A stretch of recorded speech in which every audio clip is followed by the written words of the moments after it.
दादा, आजकाल नेते मंडळी आमदारांना घेऊन जातात, नगरसेवकांना घेऊन जातात आणि तुम्ही पुण्यातल्या ग्रामीण भागातील लहान मुलांना थेट अमेरिकेत घेऊन गेलात, तेही नासा व्हिजिटला. हे कसं काय? बेटा काय झालं, जिल्हा वार्षिक योजना म्हणजे डीपीडीसी असतं, त्या डीपीडीसी मध्ये आपण जिल्ह्यातल्या वेगवेगळ्या विकास कामं त्या ठिकाणी करू शकतो. नासा एक जागतिक पातळीची महत्वाची संस्था आहे.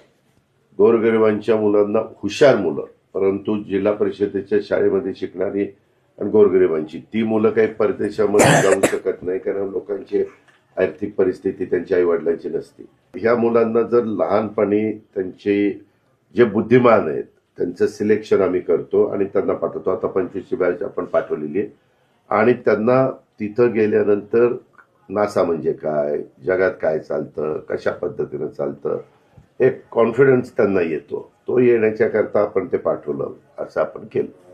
ओके, म्हणजे तुम्हाला फार्मर्सच्या मुलांना सायंटिस्ट बनवायचंय, ॲस्ट्रोनॉट बनवायचंय ना? नुसतं शेतकरी नाही, काही जण शेतकऱ्यांची मुलं असतात, काही जण ज्यांची शेती नाही पण मोलमजुरी करतात, पण त्यांची मुलं हुशार असतात. अशी गोरगरिबांची मुलं की जे कधी पण हे विद्यार्थी दशेमध्ये परदेशात गेले नसतील, अशा मुलांना तिथं पाठवायचं आणि मग त्यांनी त्यांच्या बुद्धिमत्तेचा आणखीन चांगला वापर केला तर उद्याचे ते जबाबदार नागरिक होऊ शकतात, सायंटिस्ट होऊ शकतात. त्यांनाही लहानपणी कळतं, नाहीतर लहानपणी त्यांना इतक्या विचारलं की कुठं काय, तर ते नासा म्हणजे काय इथनं त्यांची सुरुवात व्हायची. आता खूप त्याच्यामध्ये बदल झालेला आहे.